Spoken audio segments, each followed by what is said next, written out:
So കൂടുതൽ gear box വിശേഷങ്ങളിലൊക്കെ പോകുന്നതിന്റെ മുന്നേ നിങ്ങളുടെ ഫേവറേറ്റ് ഗിയർ ബോക്സ് ഏതാണെന്നുള്ളത് നമ്മൾ കമന്റിൽ അറിയിക്കണം. ഹലോ ഫ്രണ്ട്സ്, ഇന്നിപ്പോൾ നമുക്ക് കാർ വാങ്ങണമെന്നുണ്ടെങ്കിൽ ഒരുപാട് ഓപ്ഷൻസ് അവൈലബിൾ ആണ്.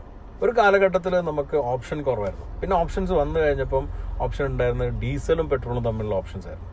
അങ്ങനെ അതിനെ കുറിച്ചിട്ട് കുറേ കാര്യങ്ങൾ നമ്മൾ പഠിച്ച് മനസ്സിലാക്കി. ഡയറക്റ്റ് ഇഞ്ചക്ഷനും അതുപോലെ തന്നെ ടർബോ ഡീസലും ടർബോ പെട്രോളും ഇതെല്ലാം ഇപ്പോൾ ഏറെക്കുറെ നമുക്കെല്ലാം മനസ്സിലാക്കി കഴിഞ്ഞു.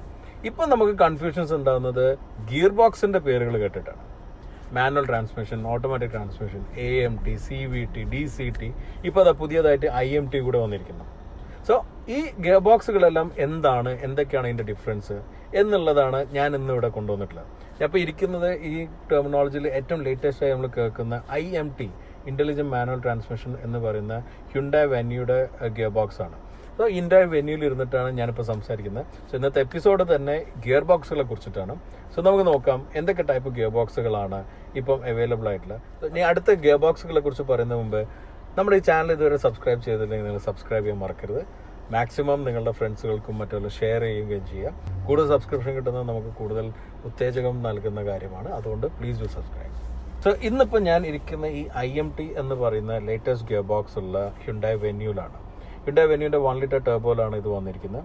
ഈ മോഡലിൻ്റെ റിവ്യൂ വേറെ വരുന്നതാണ്. പക്ഷേ ഗിയർ ബോക്സിനെ കുറിച്ചാണ് ഞാൻ ഇപ്പോൾ പറയുന്നത്.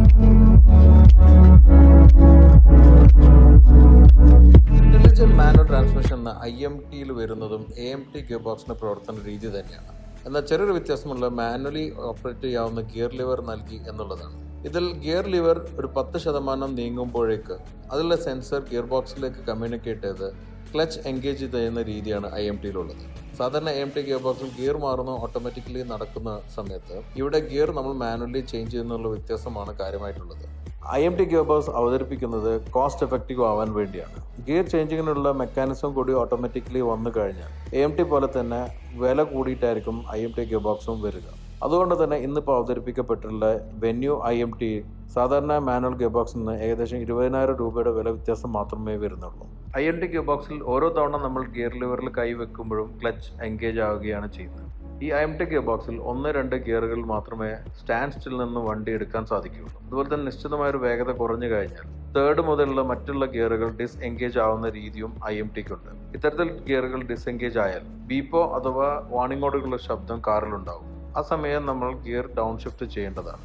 IMT എന്ന AMTയുടെ പുതിയൊരു ഡെറിവേറ്റീവ് ആണെങ്കിലും ഇന്ത്യ പോലുള്ള വിപണിയിൽ IMTയുടെ പ്രശസ്തി വർദ്ധിക്കും എന്നാണ് കരുതപ്പെടുന്നത്. ഇതിൽ മുഖ്യമായ കാരണം ഇന്ന് ഉപഭോക്താക്കൾ ഓട്ടോമാറ്റിക് തിരഞ്ഞെടുക്കുന്നത് ട്രാഫിക്കുകളിൽ ക്ലച്ചിൻ്റെ ഉപയോഗം കുറയ്ക്കുക എന്നുള്ളത് കൊണ്ടാണ്. സോ AMT എന്ന് പറഞ്ഞാൽ മറ്റൊരു ടെക്നോളജിയാണ് ഓട്ടോമേറ്റഡ് മാനുവൽ ട്രാൻസ്മിഷൻ. അതെന്താണെന്ന് നമുക്ക് നോക്കാം. ഓട്ടോമേറ്റഡ് മാനുവൽ ട്രാൻസ്മിഷൻ അഥവാ AMT, ഇതിന് മറ്റ് 2 പേരുകൾ കൂടിയുണ്ട്. സെമി ഓട്ടോമാറ്റിക് ട്രാൻസ്മിഷൻ SAT, അതല്ലെങ്കിൽ അതിൻ്റെ പുറമെ clutchless manual transmission CMT. Basically clutch lever ഇല്ല എന്ന് മാത്രമേ പറയാൻ പറ്റുള്ളൂ. ക്ലച്ച് എന്ന ഡിവൈസ് ഗിയർ ബോക്സിൻ്റെ ഉള്ളിലുണ്ടെന്നാണ്. ഇത് 3 തരത്തിൽ കൺട്രോൾ ചെയ്യുന്ന രീതിയാണ് സാധാരണ AMTയിൽ വരാറുള്ളത്. ഇതിലൊന്ന് ഹൈഡ്രോളിക് ആണ്, മറ്റൊന്ന് ഇലക്ട്രിക്കും, മൂന്നാമതായിട്ട് ഇലക്ട്രോണിക്കും. ഇലക്ട്രോണിക്കിന് വരുന്നത് ECU അഥവാ ഇലക്ട്രോണിക് കൺട്രോൾ യൂണിറ്റോട് കൂടിയുള്ള ഗിയർ ബോക്സ് ആയിരിക്കും. ഗിയർ ഷിഫ്റ്റിൻ്റെ പാറ്റേണോ അതല്ലെങ്കിൽ പ്രീ പ്രോഗ്രാം ചെയ്ത രീതിയിലോ ആണ് ECU വരുന്നുണ്ടാവുക. ഇതിൽ കാറിൻ്റെ RPM അനുസരിച്ചിട്ടാണ് ചിലതിൽ കൺട്രോൾ ചെയ്യുന്നുണ്ടാവുക. അതായത് കാറിൻ്റെ RPM നിശ്ചിത അളവിലെത്തുമ്പോൾ ഗിയർ ചേഞ്ച് ചെയ്യാനുള്ള രീതിയിൽ പ്രോഗ്രാം ചെയ്ത് വെക്കുന്ന രീതിയാണ് ഇതിലുള്ളത്. ഇതിൽ ഗിയർ ലിവർ ഉള്ള രീതിയുണ്ടും ഇതിന് പകരം സ്വിച്ചുകളായിട്ടോ നോബായിട്ടോ വരുന്ന രീതിയും ഗിയർ സെലക്ട് ചെയ്യാൻ ഉപയോഗിക്കുന്നതാണ്. 90കളിലാണ് AMT കാറുകളിൽ സുപരിചിതമായിട്ട് വന്നെങ്കിലും കമേഴ്ഷ്യൽ വെഹിക്കിളിൽ ഇത് അതിന് മുന്നേ തന്നെ പ്രവർത്തനം ആരംഭിച്ചിട്ടുണ്ടായിരുന്നു. എന്നാൽ AMTയുടെ തുടക്കം എന്ന് പറയുന്നത് ഇതിനു മുന്നെയാണ്. 1901 ഡെവലപ്പ് ചെയ്തിട്ടുള്ള ഷിഫ്റ്റ് ഗിയർ ആണ് ഇതിന് ഏറ്റവും പ്രാചീന രൂപമായിട്ട് കരുതപ്പെടുന്നത്. എന്നാൽ ഒരു മാസ് പ്രൊഡക്ഷൻ കാറിൽ ഇത് ആദ്യമായിട്ട് അവതരിപ്പിക്കുന്നത് ഹൈഡ്രോളിക് ഓട്ടോമാറ്റിക് ട്രാൻസ്മിഷൻ എന്ന രീതിയിലാണ്.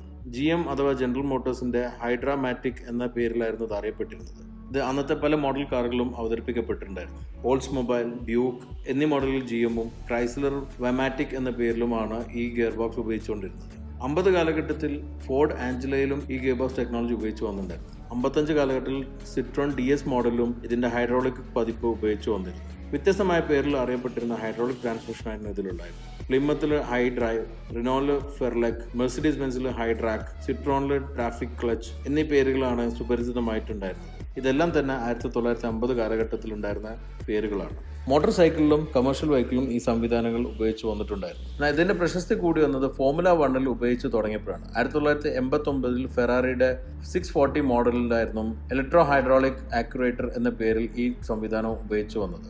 ആദ്യമെല്ലാം സിംഗിൾ ക്ലച്ച് മാത്രമുള്ളായിരുന്നെങ്കിലും പിന്നെ ഇതിന്റെ ഡബിൾ ക്ലച്ച് ഫോമും അവതരിപ്പിക്കപ്പെട്ടു. കൂടുതൽ പെർഫോമൻസ് ഓറിയന്റഡ് ആയിട്ടാണ് ഈ ഡബിൾ ക്ലച്ച് ഫോം ഉണ്ടായിരുന്നത്. പെർഫോമൻസ് കാറുകളിൽ ഈ AMT ഗിയർബോക്സ് ഏറ്റവും സുപരിചിതമായി നിന്നിരുന്നത് ഫെറാറിയുടെ പല മോഡലുകളായിരുന്നു. എന്നാൽ BMW SMG എന്ന പേരിൽ M മോഡൽ അവതരിപ്പിച്ചതോട് കൂടിയിട്ടാണ് പല എന്തൂസിയാസ്റ്റുകളും ഇതിനെ കൈ നീട്ടി സ്വീകരിക്കാൻ തുടങ്ങിയത്. ഇന്നിപ്പോൾ നമ്മളുടെ മുന്നിൽ നമ്മൾ അധികം കാണുന്നതും ചെറിയ കാറുകൾ വരുന്ന AMT ഗിയർബോക്സുകളാണ്. എന്നാൽ പെർഫോമൻസ് ഓറിയന്റഡ് ആയിട്ടുള്ള ഒരുപാട് ഗിയർബോക്സുകൾ AMT ഫോമിൽ ലോകോത്തര നിർമ്മാതാക്കൾ നിർമ്മിക്കുന്നുണ്ട്. ഇനി മറ്റൊരു ടെർമിനോളജിയാണ് CVT, കണ്ടിന്യൂസ് വേരിയബിൾ ട്രാൻസ്മിഷൻ. അതെന്താണെന്ന് നമുക്ക് നോക്കാം. CVT അഥവാ കണ്ടിന്യൂസ്ലി വേരിയബിൾ ട്രാൻസ്മിഷൻ. ഈ പേര് പോലെ തന്നെയാണ് ഈ ട്രാൻസ്മിഷന്റെ പ്രവർത്തന രീതി. സാധാരണ ഗിയർ ബോക്സിൽ നിന്ന് വ്യത്യസ്തമായിട്ട് ഗിയർ മാറുന്ന ഒരു അവസ്ഥയിലല്ല ഈ CVT പ്രവർത്തിക്കുന്നത്. പകരം വ്യത്യസ്തമായ ഗിയർ റേഷ്യോയിലൂടെ പവർ അറിയാത്ത തരത്തിൽ മാറിപ്പോകുന്ന രീതിയാണ് CVTയിലുള്ളത്. ഫ്ലെക്സിബിൾ ആയിട്ടുള്ള ഒരു ഗിയർ ബോക്സ് രീതി എന്നാണ് CVTനെ പറയാറുള്ളത്. എഞ്ചിന്റെ RPM അനുസരിച്ച് ഗിയർ ചേഞ്ച് എന്ന അവസ്ഥയ്ക്ക് പകരം RPM കൂടുന്നതനുസരിച്ചിട്ട് ഗിയർ റേഷ്യോ വേരി ചെയ്ത് പോകുന്നതാണ് CVTയിലെ പ്രവർത്തന രീതി. നമ്മൾ ഇന്ത്യയിൽ ആദ്യം കണ്ടിട്ടുള്ള CVT ആയി വന്നത് കൈനറ്റിക് ഹോണ്ട എന്ന സ്കൂട്ടറായിരുന്നു. ഇന്നും ഓട്ടോമാറ്റിക് സ്കൂട്ടറിൽ അധികം ഉപയോഗിക്കപ്പെടുന്ന ഒരു ഗിയർ ബോക്സ് രീതിയാണ് CVT.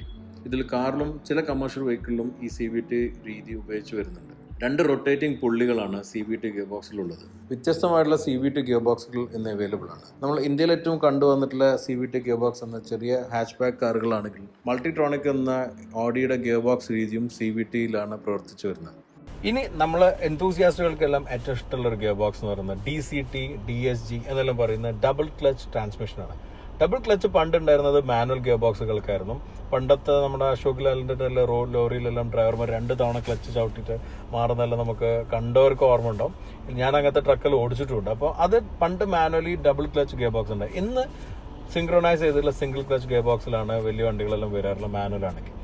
എന്നാൽ ഈ ഡബിൾ ക്ലച്ച് ഗിയർ ബോക്സ് കാറുകളിൽ നിന്ന് കുറച്ച് പോപ്പുലറാണ്. പ്രത്യേകിച്ച് ഫോക്സ്വാഗൻ DSG ഗിയർബോക്സ് എന്നറിയപ്പെടുന്ന ഗിയർ ബോക്സ് പോളോയിലെല്ലാം അവതരിപ്പിച്ചിരുന്ന ഗിയർ ബോക്സ് ആണ്. അത് തന്നെയാണ് DCT എന്നുള്ള പേരിലും മറ്റുള്ള പേരിലും അറിയപ്പെടുന്നത്. അതെന്താണെന്നുള്ള വിശദമായിട്ട് നോക്കാം. Double clutch transmission, DCT, DSG എന്നീ പേരുകൾ അറിയപ്പെടുന്ന ഗിയർ ബോക്സ് ആണ് ഡബിൾ ക്ലച്ച് ട്രാൻസ്മിഷൻ. ഇന്ന് ഇന്ത്യയിലെ ചെറുപ്പക്കാർ പോലും ഏറ്റവും അധികം സംസാരിക്കപ്പെടുന്ന ഗിയർ ബോക്സ് ആണ് DCT. DCT എന്ന ടെക്നോളജി പ്രശസ്തമായത് ഫോക്സ്വാഗന്റെ DSGയിലൂടെയാണ്. ഡിറക്റ്റ് കാറ്റ് ഗെറ്റ് ഡ്രൈവ് അഥവാ ഡയറക്ട് ഷിഫ്റ്റ് ഗിയർ ബോക്സ് എന്നതിന്റെ ജർമ്മൻ ഫോമാണത്. ഇതാണ് DSGയുടെ full form. Double clutch gear ബോക്സിൽ ഉപയോഗിക്കുന്ന 2 വ്യത്യസ്തമായ ഗിയർ സെറ്റുകൾ, അതിൽ 2 ഓരോ ക്ലച്ചുകളും വരുന്ന ആണ് ഈ DSG ഗിയർ ബോക്സിന്റെ പ്രത്യേകത. ഉദാഹരണത്തിന് 7 സ്പീഡ് ഗിയർ ബോക്സ് ആണെങ്കിൽ 1, 3, 5, 7 എന്ന ഗിയറുകൾ ഒരു റോഡിലും 2, 4, 6 എന്ന ഗിയറുകൾ മറ്റൊരു റോഡിലായിരിക്കും ഉണ്ടാവുക. ഈ 2 ഗിയറിനും 2 സെപ്പറേറ്റ് ആയിട്ടുള്ള ക്ലച്ചുകളും ഉണ്ടാവും. കാർ ആക്സിലറേറ്റ് ചെയ്യുന്ന സമയത്ത് 3rd ഗിയറിൽ നിന്ന് 4th ഗിയറിലേക്ക് പോകുന്നതിന്റെ മുന്നേ തന്നെ 4th ഗിയർ സെലക്ട് ചെയ്ത് നിൽക്കും എന്നുള്ളത് കൊണ്ട് ഗിയർ ഷിഫ്റ്റ് സമയം കുറയ്ക്കാൻ സാധിക്കും. ഗിയർ ബോക്സിലെ കമ്പ്യൂട്ടർ അനുസരിച്ച് പ്രവർത്തിച്ച് ഒരു ക്ലച്ച് എൻഗേജ് ചെയ്ത് മറ്റേ ക്ലച്ചിന് റിലീസ് ചെയ്ത് കൊടുക്കും. അതുകൊണ്ട് തന്നെ ഈ ഗിയർ ബോക്സിൽ ഷിഫ്റ്റ് ലാഗ് ഇല്ലാതെ ബെറ്റർ പെർഫോമൻസ് കാഴ്ചവെക്കും. ഇതോട് കൂടിയിട്ട് ബെറ്റർ ആയിട്ടുള്ള എഫിഷ്യൻസിയും കാഴ്ചവെക്കാൻ സാധിക്കും. എഫക്റ്റീവ് ആയിട്ടുള്ള DCക്ക് മില്ലി സെക്കൻഡ് കൊണ്ട് തന്നെ ഗിയർ ഷിഫ്റ്റിംഗ് നടത്താനും സാധിക്കും. ഫോക്സ്വാഗന്റെ ഈ ഗിയർ ബോക്സ് ആണ് ഏറ്റവും പ്രശസ്തമായി നിൽക്കുന്നെങ്കിലും നമ്മൾ അറിയപ്പെടുന്ന മറ്റ് പല പെർഫോമൻസ് കാറുകളിലും DCT ഗിയർ ബോക്സ് ആണ് ഉപയോഗിച്ചിട്ടുള്ളത്. ഉദാഹരണത്തിന് Nissan GTR, Ferrari 488 GTB, McLaren 650S എന്നീ സ്പോർട്സ് കാറുകളും ഈ ഗിയർ ബോക്സ് ടെക്നോളജിയാണ് ഉപയോഗിക്കുന്നത്. എന്നാൽ ഇന്ന് നമുക്കറിയാം ഇന്ത്യയിലാണെങ്കിൽ ഹ്യുണ്ടായും കിയയും എല്ലാം തന്നെ DCT ഗിയർ ബോക്സ് ഉപയോഗിച്ച് തുടങ്ങിയിട്ടുണ്ട്. പെർഫോമൻസും അതുപോലെ തന്നെ എഫിഷ്യൻസിയും കൂടെ കാഴ്ചവെക്കുന്ന ഗിയർ ബോക്സ് ആയിട്ടാണ് DCTനെ വിലയിരുത്തപ്പെടുന്നത്. 2003 അവതരിപ്പിച്ച ഫോക്സ്വാഗന്റെ R32 വേരിയന്റ് ആയിട്ടുള്ള ഗോൾഫ് മാർക്ക് 4 വേൾഡിലെ ആദ്യത്തെ production double clutch gear box അവതരിപ്പിക്കപ്പെടുന്നത്. പിന്നീട് ഫോക്സ്വാഗൻ ഗ്രൂപ്പിന്റെ അണ്ടറിലെ പല ബ്രാൻഡ് കാറുകളിലും നമ്മൾ ഈ ഗിയർ ബോക്സ് കണ്ടുവന്നിരുന്നു. എന്നാൽ ആദ്യത്തെ ഡബിൾ ക്ലച്ച് ട്രാൻസ്മിഷൻ അവതരിപ്പിക്കപ്പെടുന്നത് പോർഷയുടെ ഒരു കാറിലാണ്. 962 എന്ന റേസിംഗ് കാറിലാണ് 80കളിൽ ആദ്യമായിട്ട് ഈ ഗിയർ ബോക്സ് അവതരിപ്പിക്കപ്പെടുന്നത്. ഇന്നും പോർഷയിലെ പ്രസിദ്ധമായിട്ടുള്ള PDK ഗിയർ ബോക്സ് എന്ന് പറയുന്ന ഡബിൾ ക്ലച്ച് ഗിയർ ബോക്സ് ആണ്. 6 സ്പീഡ് മുതൽ 10 സ്പീഡ് വരെയുള്ള ഡബിൾ ക്ലച്ച് ഗിയർ ബോക്സുകൾ ഇന്ന് മാർക്കറ്റിൽ ലഭ്യമാണ്. ഇതെല്ലാം ആണെങ്കിലും ഫസ്റ്റ് ഓട്ടോമാറ്റിക് ഗിയർ ബോക്സ് ആയിട്ട് വന്നിരുന്നത് ടോർക്ക് കൺവേർട്ടർ എന്ന് പറയുന്ന ബേസിക് ഗിയർ ബോക്സ് ആണ്. അത് ഇന്നും നിലവിലുണ്ട്. ഇത്രയും അധികം അഡ്വാൻസ് ആയിട്ടുള്ള ടെക്നോളജിയിലും വന്നെങ്കിലും ടോർക്ക് കൺവേർട്ടർ സിസ്റ്റം ഇന്നും കാച്ചപ്പ് ചെയ്ത് നിൽക്കുന്നുണ്ട്. സോ ടോർക്ക് കൺവേർട്ടർ സിസ്റ്റം എന്താണെന്നും എങ്ങനെ പ്രവർത്തിക്കുന്നു നോക്കാം. ടോർക്ക് കൺവേർട്ടർ ഗിയർ ബോക്സ് ആണ് ഇന്നും ഓട്ടോമൊബൈൽ രംഗത്തെ ഏറ്റവും പ്രാചീനമായ ഓട്ടോമാറ്റിക് ഗിയർ ബോക്സ് ടെക്നോളജി ആയിട്ട് കരുതപ്പെടുന്നത്. ടോർക്ക് കൺവേർട്ടർ ഗിയർ ബോക്സിന്റെ പ്രവർത്തനം എന്ന് പറയുന്നത് സാധാരണ ക്ലച്ച് എൻഗേജും ഡിസെൻഗേജും ചെയ്ത് എഞ്ചിൻ ടോർക്കിനെ ഗിയർ ബോക്സിൽ നിന്ന് മാറ്റുന്നതിന് പകരം ടോർക്ക് കൺവേർട്ടർ ഉപയോഗിച്ച് ഡ്രൈവ് ട്രെയിനിനെ കണക്ട് ചെയ്ത് നിർത്തുന്ന ടെക്നോളജിയാണ്. ഇന്നത്തെ ടോർക്ക് കൺവേർട്ടർ രീതിയിൽ ഗിയർ ബോക്സിലുള്ള കമ്പ്യൂട്ടർ ഗിയറിന്റെ സ്പിൻ അനുസരിച്ച് ഗിയർ റേഷ്യോ മാറ്റിക്കൊടുക്കുന്ന രീതിയിലൂടെയാണ് ഗിയർ ചേഞ്ച് ചെയ്ത് വരുന്നത്. ഇതിന് മുഖ്യമായിട്ടും എഞ്ചിൻ ആക്സിലറേഷനാണ് അതിന് സപ്പോർട്ടായി വരുന്നത്. ഇൻപുട്ട് ഔട്ട്പുട്ട് ഷാഫ്റ്റിന്റെ ഇടയ്ക്കുള്ള ഡയറക്റ്റ് മെക്കാനിക്കൽ കപ്ലിംഗ് ആയതുകൊണ്ട് തന്നെ ഇതിന്റെ ഇന്ധനക്ഷമത കുറയും എന്നുള്ളായിരുന്നു ടോർക്ക് കൺവേർട്ടറിന്റെ പോരായ്മ നിന്നിരുന്നു. എന്നാൽ ഇന്നത്തെ modern lockup torque converter system ഉപയോഗിക്കുന്നതുകൊണ്ട് തന്നെ മെക്കാനിക്കൽ ക്ലച്ച് ഇതിന്റെ എഫിഷ്യൻസി കൂട്ടാൻ സഹായിക്കുന്നുണ്ട്. ടോർക്ക് കൺവേർട്ടർ സിസ്റ്റത്തിൽ ഗിയർ ബോക്സിന്റെ ഗിയർ റേഷ്യോ കൺട്രോൾ ചെയ്യാൻ പാഡൽ ഷിഫ്റ്റുകൾ ഉപയോഗിക്കുന്ന സംവിധാനമുണ്ട്. ഇത് പ്രവർത്തനക്ഷമത കൂടുവാനും ആവശ്യമില്ലാത്ത ഗിയറിൽ നിന്ന് റേഷ്യോ മാറ്റിയെടുക്കാനും സഹായിക്കും. പ്രത്യേകിച്ചും ഡൗൺ ഷിഫ്റ്റിലാണ് പാഡൽ ഷിഫ്റ്റിന്റെ ഉപയോഗം ഏറ്റവും അധികം അറിയപ്പെടുന്നത്. ഇതിൽ ബേസിക്കലി സിംഗിൾ ക്ലച്ച് സിസ്റ്റമാണ് വരുന്നത്. എഞ്ചിൻ്റെ RPM റെവല്യൂഷൻ അനുസരിച്ച് കമ്പ്യൂട്ടർ പ്രോഗ്രാം ചെയ്ത തരത്തിൽ ക്ലച്ചിന്റെ പ്രവർത്തനം ഏറ്റെടുക്കുകയും ഗിയർ ഷിഫ്റ്റ് ചെയ്യുകയാണ് ഇതിൽ ചെയ്യുന്നത്. ടോർക്ക് കൺവേർട്ടർ ഏറ്റവും പ്രാചീനമായിട്ടുള്ള ഗിയർ ബോക്സ് ആണെങ്കിൽ കൂടി കാലാനുസൃതമായി ടോർക്ക് കൺവേർട്ടർ സിസ്റ്റത്തിൽ അപ്ഗ്രേഡേഷൻ വരുത്തുന്നതിൽ കമ്പനികൾ മുന്നിട്ട് വന്നിട്ടുണ്ട്. അതുകൊണ്ട് തന്നെ ഇന്നും ടോർക്ക് കൺവേർട്ടർ ആണ് ഏറ്റവും ഡിപ്പെൻഡബിൾ ആയിട്ടുള്ള ഓട്ടോമാറ്റിക് ഗിയർ ബോക്സ് ആയിട്ട് അറിയപ്പെടുന്നത്. മുമ്പത്തേക്കാൾ പെർഫോമൻസിലും എഫിഷ്യൻസിലും ടോർക്ക് കൺവേർട്ടർ ഗിയർ ബോക്സിൽ മുന്നിട്ട് വന്നിട്ടുണ്ട്. ഇന്നിപ്പോൾ നമ്മൾ അറിയപ്പെടുന്ന എല്ലാ മുഖ്യമായിട്ടുള്ള ലക്ഷറി ബ്രാൻഡുകളും ചില പെർഫോമൻസ് ബ്രാൻഡുകളിലും ടോർക്ക് കൺവേർട്ടർ ഗിയർ ബോക്സ് തന്നെയാണ് ഉപയോഗിക്കപ്പെടുന്നത്. ടോർക്ക് കൺവേർട്ടർ ഗിയർ ബോക്സുകളാണ് കുറെ കൂടി ഡ്യൂറബിൾ ആണെന്ന് എക്സ്പെർട്ടുകളെല്ലാം അഭിപ്രായപ്പെടുന്നത്. സോ ഈ ഗിയർ ബോക്സിനെ കുറിച്ചുള്ള ഒരു എപ്പിസോഡ് നിങ്ങൾ എല്ലാവരും ആവശ്യപ്പെട്ടിരുന്ന ഒരു എപ്പിസോഡാണ്. ഒരുപാട് ആളുകൾ നമ്മൾ കമന്റിലും ഡയറക്റ്റ് ആയിട്ടുള്ള മെസ്സേജിലും എല്ലാം അറിയിച്ചിരുന്ന ഭാഗമായിട്ടാണ് ഞാൻ ഈ ഗിയർ ബോക്സ് കൊണ്ടുവന്നത്. ഇന്നിപ്പോൾ ലേറ്റസ്റ്റ് ആയി നിൽക്കുന്ന IMT ഇൻക്ലൂഡ് ചെയ്തിട്ടുള്ള ഒരു എപ്പിസോഡാണിത്. വളരെ ഇൻഫോർമേറ്റീവ് ആയിരിക്കും എന്ന് കരുതുന്നു ഞാൻ. ഇൻഫോർമേറ്റീവ് ആയിട്ട് നിങ്ങൾ കമന്റിൽ അറിയിക്കണം. അതുപോലെ തന്നെ നിങ്ങൾക്ക് ഇഷ്ടപ്പെട്ടിട്ടുണ്ടെങ്കിൽ നിങ്ങൾ ലൈക്ക് ചെയ്യുകയും ഷെയർ ചെയ്യുകയും ചെയ്യാം. നമ്മുടെ ചാനൽ ഇനിയും സബ്സ്ക്രൈബ് ചെയ്യാനുണ്ടെന്നുണ്ടെങ്കിൽ നിങ്ങൾ സബ്സ്ക്രൈബ് ചെയ്യാം.